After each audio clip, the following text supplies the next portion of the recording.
पूछिए महंगाई क्यों है तो वो कहेंगे मंगलसूत्र टूट जाएगा। उनसे पूछिए बेरोजगारी क्यों बढ़ी है, वो कहेंगे मंदिर मस्जिद। उनसे पूछिए भूखमरी क्यों है, गरीबी क्यों है, पलायन क्यों है, तो वो कहेंगे पाकिस्तान। ये आँख में धूल झोंक कर वोट 2 बार उन्होंने ले लिया 14 में 19 में। पासवान जी के साथ भी तो धोखा हुआ। आज ज़रूरत पड़ी तो वो साथ उनको लेकर आए हैं, लेकिन उनके साथ भी अन्याय हुआ। नमस्कार, आप न्यूज़ फाउंडेशन देख रहे हैं। मैं हूं आपके साथ वंदना। तीसरे चरण के चुनाव को लेकर तमाम राजनीतिक पार्टियां अपनी अपनी रणनीति बनाने में लगी हुई है। इसी क्रम में ताबड़तोड़ जो है प्रचार प्रसार भी किया जा रहा है। बता दें कि 2 फेज में चुनाव समाप्त हुआ है। आगे की तैयारियों में राजनीतिक घटक दल जो हैं अपने अपने कुनबे को और भी धार देने में लगे हुए हैं। हालांकि महागठबंधन का इस बार क्या भविष्य बिहार में रहेगा, कितनी सीटें महागठबंधन के खाते में आएगी, ये तो 4 जून को ही पता चल पाएगा। लेकिन नेताओं में जो कॉन्फिडेंस है उससे ऐसा लग रहा है कि 40 का 40 सीट जो है महागठबंधन ही जीत रहा है। एनडीए का जो दावा है कितना इस पर खरा उतरेगा ये तो आने वाला वक्त ही तय करेगा। और भी कई सवाल है विषय पर हमारे साथ बात करने के लिए राजद प्रवक्ता मृत्युंजय तिवारी। क्या लग रहा है इस बार आप लोगों का क्या माहौल है? आप लोग सिर्फ कह रहे हैं कि 9 सीट जीत रहे हैं, लेकिन देखिए फलाफल जमीनी हकीकत तो कुछ और बता रहा है। जमीनी हकीकत है कि 9 का 9 सीट जो है इंडिया गठबंधन महागठबंधन जीत रहा है। इससे बड़ा ज़मीनी हकीकत और क्या होगा। 2 चरणों के मतदान के बाद स्पष्ट हो गया कि मुकाबला बिल्कुल साफ है और जनता पूरी तरह से महागठबंधन इंडिया गठबंधन के साथ है। लेकिन सवाल है मृत्युंजय जी कि आप लोगों की तैयारी 40 लोकसभा सीटों पर है। महागठबंधन में ऐसा नहीं लग रहा है कि बिहार में आप लोगों की गठबंधन है। मुकेश सहनी, तेजस्वी यादव ही सिर्फ दिख रहे हैं, बाकी नेता कहाँ गए? सारे लोग जो भी महागठबंधन में इंडिया गठबंधन में हैं, सारे लोग एक साथ। अभी तो भागलपुर में सभा हुआ था, श्री राहुल गांधी जी, तेजस्वी यादव जी थे, पूर्णिया में हुआ और सब। भाई देखिए सब जगहों पर अब आदरणीय प्रधानमंत्री जी जा रहे हैं हर जगह।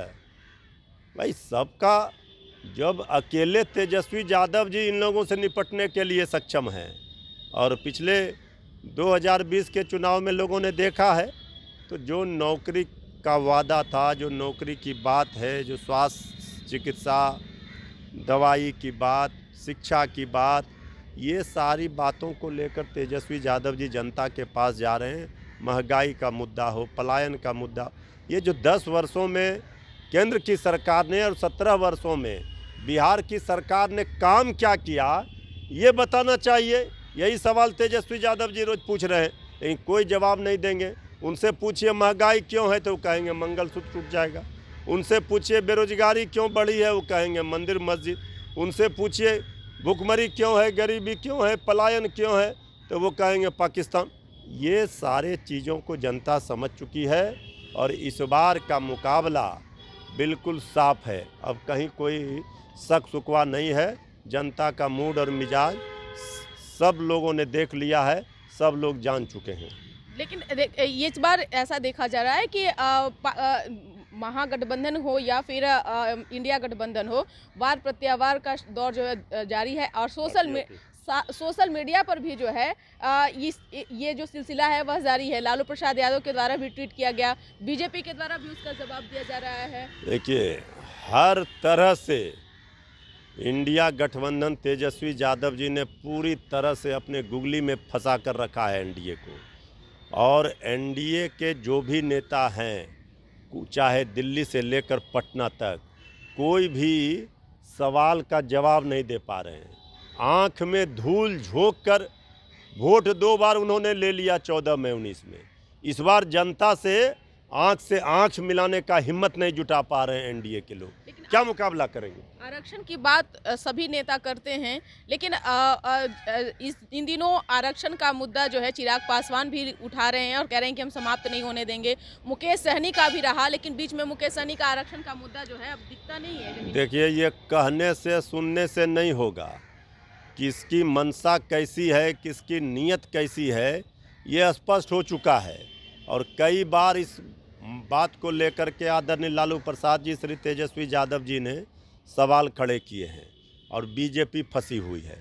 बीजेपी इधर उधर देख रही है, जवाब नहीं मिल रहा है उनको। तो सीधे जवाब जो संविधान पर, आरक्षण पर सवाल खड़े हो रहे हैं। जनता सजग हो चुकी है और जनता को पता है कि ये क्या करेंगे, तो इसलिए इस बार पूरी तरह से अपना मत का प्रयोग जनता करके वोट की चोट से सबक सिखाने का काम एनडीए को एक अंतिम करेगी। सवाल है, चिराग पासवान कल जो है नामांकन उन्होंने किया हाजीपुर से, जो भव्य स्वागत में उनका जो दिखा है, क्या कहेंगे आप? क्या आपके जो भाई प्रत्याशी देखिए, हैं वो टिक पाएंगे? ये ठीक है कि उन्होंने अब नामांकन किया, वो चुनाव लड़ने आए हैं हाजीपुर। अब तो जनता की अदालत में सब लोग हैं, वहाँ आप देखिए जनता का जनसैलाब किस ओर है। तो अब जनता पूरी तरह से बदला लेने के लिए तैयार है। जो जनता के साथ धोखा हुआ, भाई श्री चिराग पासवान जी के साथ भी तो धोखा हुआ। आज ज़रूरत पड़ी तो वो साथ उनको लेकर आए हैं, लेकिन उनके साथ भी अन्याय हुआ, तो ये भी जनता ने देखा है। तो जनता इस बार इधर उधर की बात नहीं करके, ठीक तेजस्वी यादव जी लगातार बोलते हैं, चुपचाप लालटेन छाप में। बहुत बहुत शुक्रिया बात करने के लिए। तो आपने सुना कि क्या कुछ कहना था राजद प्रवक्ता मृत्युंजय तिवारी का। आप क्या सोचते हैं, इनके जवाबों का कमेंट बॉक्स में जाकर के जरूर कमेंट करिएगा। सहयोगी नरोत्तम के साथ न्यूज़ फॉर नेशन, पटना।